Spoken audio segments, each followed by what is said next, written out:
창세기 37장부터 50장까지 요셉에 대한 이야기가 쭉 나오는데, 거기서 쭉 보시면 요셉이 우는 장면이 7번 등장을 합니다.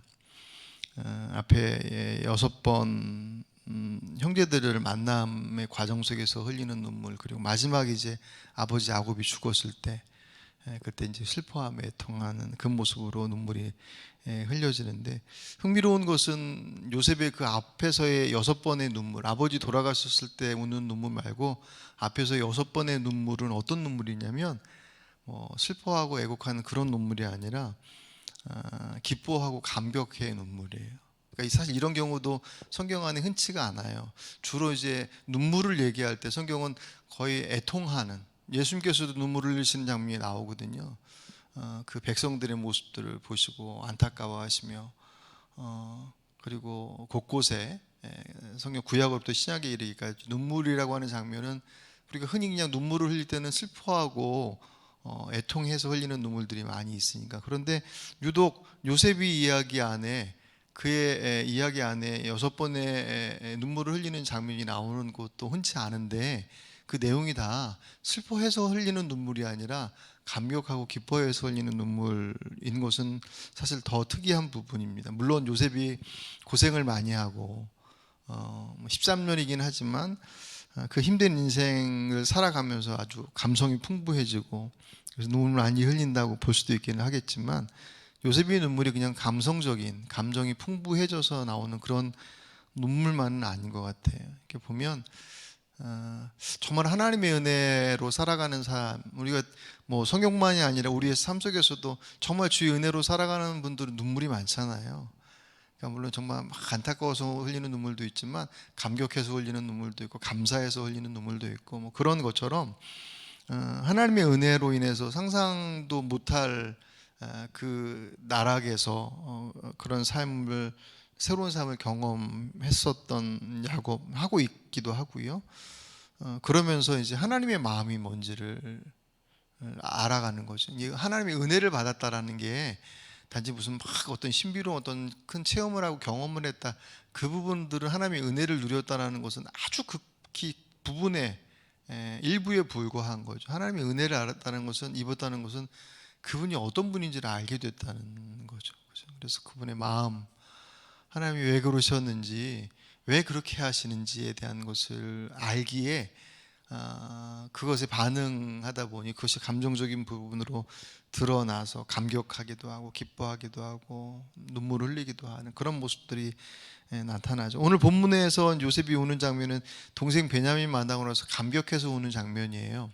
여기 뭐 특별하게 더 큰 어떤 의미를 부여하기는 그렇지만, 처음 요셉의 눈물이 등장했던 장면이 42장에 등장해요. 여러분들 그때 그냥 쭉 그냥 지나갔지만, 어떤 장면이냐면, 형들이 자기들 죄 때문에 그 옥에 갇혀서, 정탐꾼으로 몰려가지고 옥에 갇혀서 3일 동안 있다가, 그들이 자기들끼리 그러잖아요. 요셉 옆에서 통역 세워놓고 얘기 듣다가, 요셉이 자기들 얘기 듣는 것도 모르고, 야 이게 우리가 다 옛날에 그 요셉 그렇게 막 살려달라고 몸부림치는데도 외면하고 했던 것 때문에 지금 이 죄값 받는 거 아니냐, 이제 그렇게 얘기하니까 베냐민이, 큰형 루벤이 그러잖아요. 겉바라 내가 그때 그렇게 하지 말라 하니까 그래가지고 그러냐고 막 이제 그렇게 얘기하는 그 장면. 하지만 그 얘기는 누구에게 누구의 그 죄를 탓하기보다는 우리 때문에, 우리가 그 죄 때문에 그랬다라고 하는 자신들의 죄인됨을 드러내는 그 장면을 딱 보고 나서 요셉이 밖에 나가서 울고 오잖아요. 그것은 이제 그 형들의 죄인됨의 자각의 모습을 보면서 요셉의 마음이 어떤 면에서 보면 감격이라기보다는, 어쨌든 형들의 그 변화되어지는 모습들이 요셉에게서 너무 감사하기도 하고 기뻐하기도 하고, 그것이 요셉의 마음이기만 하겠습니까? 하나님께서 보실 때 그들을 향한 마음과 다르지 않았을 거라는 생각이 들어요. 하나님의 은혜를 받아 누리는 사람은 눈물만 많은 것이 아니라, 그 은혜를 받은 사람들 주변에는 항상 변화들을 동반하는 것을 보게 됩니다. 본인이 변하는 것은 물론이거니와 그 본인과 연관되어져 있는 사람들이 바뀌어지더라는 거예요. 거기에 가장 대표적인 예가 우리가 앞에서 쭉 살펴보고 있는 요셉의 형제들이에요. 그 변화의 내용이 우리가 앞에서 봤던 것은 죄를 인정하고, 그리고 그 부분 속에서 다른 이들을 위해서 희생하는, 물론 가족들이긴 하지만 가족들을 위해서 희생하는 그런 모습들의 변화들 뿐만 아니라 오늘 본문에 보시면 그들이 자신들의 문제 앞에서 되게 점점 정직해져 가는, 그러니까 뭔가를 풀어나가려고 자신들이 취하고자 하는 것을 얻기 위해서 속이고 감추고 하는 그런 거짓된 모습이 아니라 이제 어쩔 수 없지만 그 부분에 대한 것들을 그런 방식이 아닌 그냥 정직하게 다 내려놓는 모습을 오늘 본문에서 우리가 볼 수가 있습니다. 우리가 어제까지 말씀 보니까 야곱 아버지 간신히 설득해서 이집트로 돌아왔잖아요. 그랬더니 요셉이 청지기를 시켜서 그 형제들을 요셉의 집으로 다 초대했다고 그랬지 않습니까? 근데 형제들은 오늘 본문을 보시면 아시겠지만 형제들은 그 초대를 받고 요셉의 집에 가면서 두려워했어요. 그도 그럴 것이 자기들이 무슨 귀빈도 아니고 히브리인으로 양식 사러 온 사람들인데 이집트 총리의 집으로 초대를 받는다.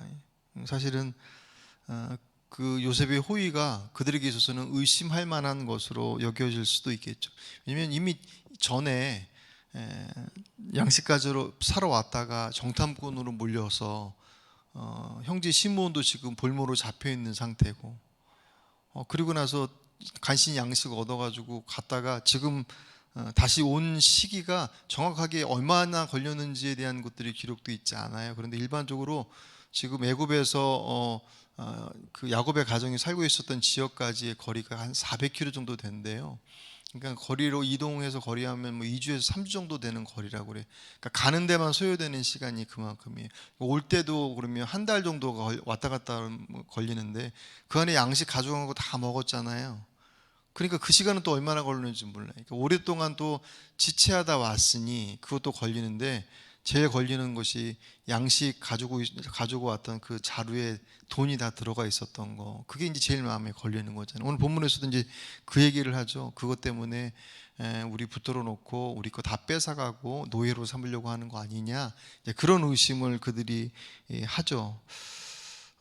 그러니까 그런 상황들에 딱 처해 있어서 그럼 어떻게 해야지라고 하는 그 다음에 반응이 자연스럽게 나올 거 아니에요. 그냥 차려진 밥 잘 먹겠다고 감사하겠다고 그러면 그냥 거기서 주는 대로 먹고 오면 되겠지만 그들의 마음 상태는 두려움으로 가득 차 있어요. 호의가 호의로서가 아니라 두려움으로 다가오고 있는 상황 속에서 이 형제들이 대처하는 모습을 보면 자루 속에 있던 돈에 대한 것도 뭐 시치미를 떼는 것도 아니고 회피하는 것도 아니고 그냥 그대로 얘기를 합니다. 물론 그 내용을 얘기할 때 그들의 어떤 좀 긴박함은 어디서 나타나냐면 오늘 19절 보시면요, 그들이 요셉의 집 청지기에게 가까이 나가서 그 집 문 앞에서 그에게 말하며, 그러니까 집에 들어가기도 전에 그들이 그 문 앞에서 그 청지에게 그부터 확인하고 들어가려고 하는 거예요. 무슨 얘기를 합니까? 그때 그 있었던 거 그거 양식 사가면서 가서 중간에 봤더니 여관에서 봤더니 돈이 나오더라. 우리가 그거 그대로 다 가지고 왔고 요번에 또 양식을 하려고 또 돈을 가져왔다. 2배를 가져왔다. 그렇게 설명을 합니다. 어떻게 생각하면 그냥 애초에 집에서 올 때부터 야곱한테 그 얘기 들었잖아요. 가서 그대로 얘기하고 그 돈 제대로 갖다 주고 다 정리해서 분명히 시몬 데리고 와라 그렇게 얘기했지만 그냥 그렇게 마음으로 결단하고 정해서 무언가를 하는 거하고 이제 곧 죽을 수도 있어라고 하는 위기의 상황 속에서 그것을 그대로 정직하게 한다라고 하는 것은 사실 또 다른 문제이기 때문에, 그리고 형제들의 그 이전의 모습, 물론 어제도 잠깐 살펴봤던 것처럼 요셉을 팔았을 때의 상황으로부터 20년이 지났는데 그 20년 사이에 형제들 안에 어떤 변화가 있었는지는 성경이 그냥 침묵하고 있어요.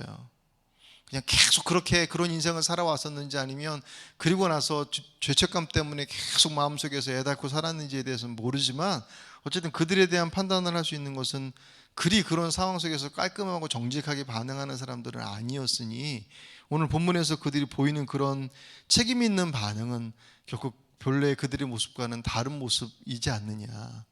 앞에서 자신의 죄를 인정하고 서로 자기들의 잘못된 부분들을 이렇게 책임을 전가하는 것이 아니라 자기가 희생해서 이 문제를 풀어가겠다고 얘기하는 장면, 그리고 오늘 본문에서 그 위기 상황 속에서 시침이 떼거나 그냥 전가하지 않고 자기들이 가지고 있었던 그 본래 모습들을 설명하는 그 모습들을 통해서 형제들이 점점 더 변해가고 있다라는 것을 확인할 수 있어요. 그리고 또 하나의 장면이 그 오해가 풀리고 나서 총리 집에서 식사 맛있게 이렇게 하려고 이제 시므온까지 풀어주고 보니까는 자기들이 생각했던 것처럼 그런 상황들이 아닌 것을, 물론 이제 그 요셉의 청지기가 설명해주기도 했지만 그 설명 듣고 나서 시므온이를 풀어주고 함께 식사하며 정말 분위기 정말 좋았잖아요. 그런데 본문 보시면 아시겠지만 요셉이 베냐민을 눈여겨보잖아요. 그리고 요셉이 베냐민 때문에 또 울었잖아요. 그런데 형제들은 사실은 요셉인 줄 모르니까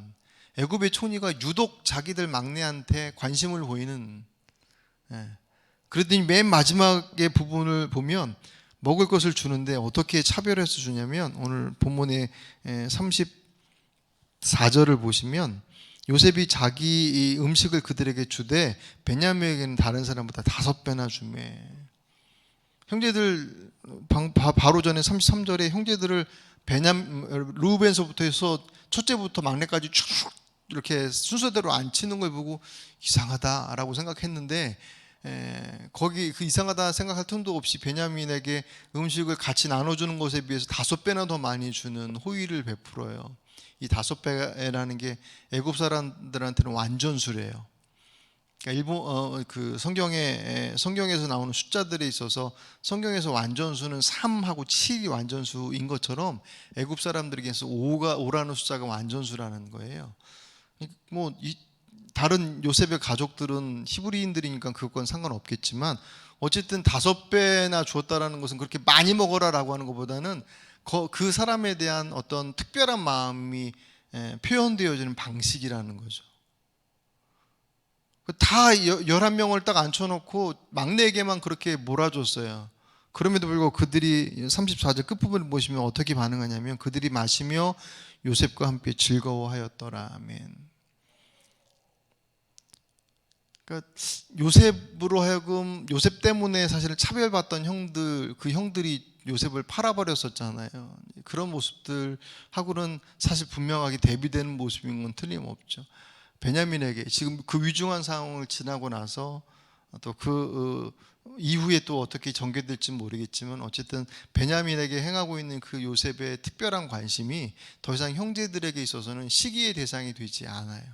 그러니까 그렇게 언제 죽을지 모르고 그렇게 위중한 상황 속에서 시기하고 질투할 새가 있겠느냐라고 보려고 한다면 볼 수도 있겠지만 사람 마음이라고 하는 것들이 사실 그 작은 것들 속에서 그렇게 쉽게 바뀌지 않으니까. 그러니까 이 장면 속에서 그냥 보게 되어지는 것 자체가 형들은 더 이상 그런 것들이 문제가 되는 사람은 아닌 사람으로 바뀌어졌다라고 하는 것을 우리가 보게 돼요. 그게 다 무엇 때문에 그래요? 물론 하나님의 은혜 때문에 그러는 거죠. 근데 그 하나님의 은혜가 전해졌던 통로가 누구였냐면 요셉이었습니다. 우리가 지난 시간에 봤던 것처럼 요셉이 그 형들의 모습들을 기다려주고, 그렇죠? 그리고 그 용서를 말이 아닌 삶으로 그들을 배려함으로 풀어주는 그 모습들 하나하나가 하나님의 은혜가 들어가는 통로인 거죠. 하나님이 하신 게 맞아요. 그런데 그 하나님이 하셨다라는 것이 요셉이라고 하는 사람의 통로를 통해서 하셨다라고 하는 것은 대단히 중요한 의미를 갖죠.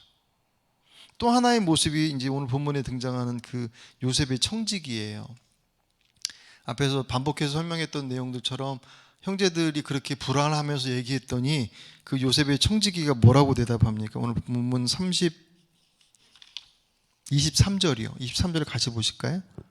그가 이르되 너희는 안심하라 두려워하지 말라 너희 하나님 너희 아버지의 하나님이 재물을 너희 자루에 넣어 너희에게 주신 것이니라 너희 돈은 내가 이미 받았느니라. 애굽 사람이에요. 이집트 요셉의 청지기. 지금 요셉은 이집트의 총리로 있고 그의 청지기에게 지금 이 일을 시켰단 말이에요. 그 일을 어떤 일이었냐면 자기 형제들과 관계된 일이니까 그 청지기는 요셉이 신뢰하는 사람이겠죠. 그냥 아무 일 모르는 이들에게 그냥 식사 대접하라고 하는 그런 지금 간단한 문제가 아니니까. 그러면 그 청지기가 그 형제들이 하는 얘기를 듣고 걱정하지 마라. 너희 하나님께서 다 하신 것이다 라고 얘기하는 이 장면이 두 가지로 볼 수 있는 거예요. 하나는 요셉이 시켜서 그렇게 얘기한 것일 수 있고 그럴 수도 있을 거예요. 아니면 이 사람이 정말 그건 하나님께서 하신 거야. 물론 요셉이 한 거 알죠. 하지만 그 섭리에 대한 부분들을 그렇게 얘기할 수 있어요. 근데 두 가지 모습 다 이렇게 뭐 해석할 수 있고 설득 뭐 가능한 것이겠지만, 앞에서 본 요셉의 모습을 미루어서 본다고 한다면 그 청지기의 이 발언 얘기 또한 그냥 시켜서 하는 답변이기보다는 그 청지기 또한 요셉에게 영향을 받지 않았겠냐라는 거예요. 왜냐하면 노예로 팔려가서 보디발의 집에 있는 동안에도 요셉으로 인해서 그의 가정이 형통함을 경험하잖아요. 심지어는 죄수가 돼서 감옥에 갇혔음에도 불구하고 그를 통해서 간수장이 그를 신뢰하는 모습들을 보면서 요셉이라고 하는 사람이 가는 곳에는 그로 인한 영향력, 선한 영향력들이 아주 선명하게 드러났단 말이에요.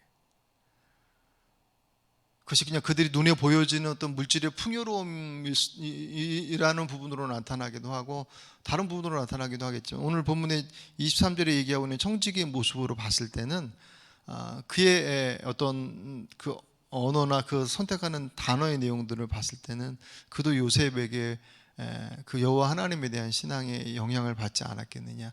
말씀드렸던 것처럼 정말 중요한 일을 맡긴 사람이었으니 그만큼 가까이 있을 수 있는 사람이니까. 그렇게 보면 하나님의 은혜는 그 은혜를 통해서 그 사람을 바뀌어내는 것뿐만 아니라 그 사람을 통해서 다른 이들을 바꿔내는 것은 사실 선택적 상황이 아니더라는 거예요. 엄밀히 얘기할 때 전도도 마찬가지죠. 물론 알지 못하는 불특정 다수에게 노방에서 선포하면서 하는 전도도 있긴 하지만 우리의 신앙이 인격적 관계를 통해서 이루어지는 것이라고 본다면 그런 그냥 노방에서 던지는 식의 전도의 내용들보다도 실제로 관계와 관계를 통해서 복음이 전달되는 것이 훨씬 더 선명한 것이고 정확한 것이라는 거죠. 하나님께서 하나님이 쓰시는 도구를, 선한 도구를 더러운 것을 통해서 사용하지 않으시니까 특별히 하시려면야 안 하실려 뭐 불가능한 게 없으니까 다 가능하겠지만 주님의 일하심의 일반적인 모습들을 볼 때는 깨끗한 그릇을 통해서 일하시는 분이시니까 금그릇이고 은그릇이고 나무 그릇이고 녹 그릇이고 그것 때문에 주님께서 금이니까 쓰고 나무니까 안 쓴다는 것이 아니라 깨끗한 그릇은 하나님께서 사용하시는 것처럼 하나님의 은혜도 그 거룩함이 더러운 것을 통해서 작동할 리는 없다라는 거죠. 그죠? 그런 것으로 봐서는 오늘 요셉이라고 하는 사람, 눈물 많은 울보라고 제목으로 울보 요셉이라고 그랬어요. 그냥 하나님의 은혜를 받아서 모든 게 감사하고 모든 게 감격스럽고 모든 게 좋아서 흘리는 눈물, 그 안에서의 그 자신 안에서의 풍요로움만으로가 아니라 그 풍요로움은 반드시 누군가의 모습들을 바꾸어내는 능력이 있더라. 자, 그 말씀을 보고 이제 우리들의 이 시대의 그리스도인의 모습들을 이제 비춰봐야죠. 내가 있는 자리들 속에서 내 주변에 있는 이들은 하나님께서 보내신 그 은혜로 나라는 사람을 통해서 과연 얼마나 그들에게 흘려보내졌나. 예.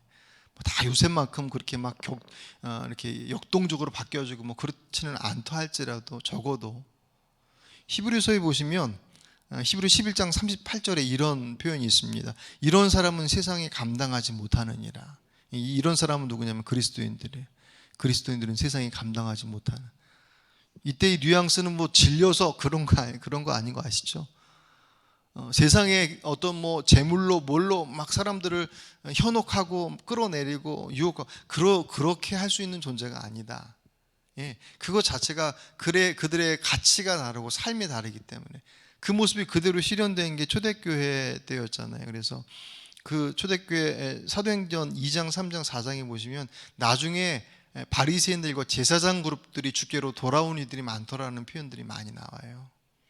그들은 유대교의 핵심 그룹들인데 그들이 주께로 돌아오는 횟수들이 많아진 것은 무엇 때문에 그렇습니까? 하나님의 은혜 때문이긴 하지만 그 은혜가 누구를 통했냐면 그리스도인들을 통해서 그들에게 흘려보냈을 때 그들이 믿고 있었던 유대교라고 하는 틀 안에서 벗어나서 복음 안에 들어왔던 것처럼 오늘 이 시대 한국 교회 그리스도인들의 모습이 요셉만큼은 아닐지라도 요셉과 같은 모습들로서의 열매들은 우리 안에서 선택의 문제가 아니라는 거죠.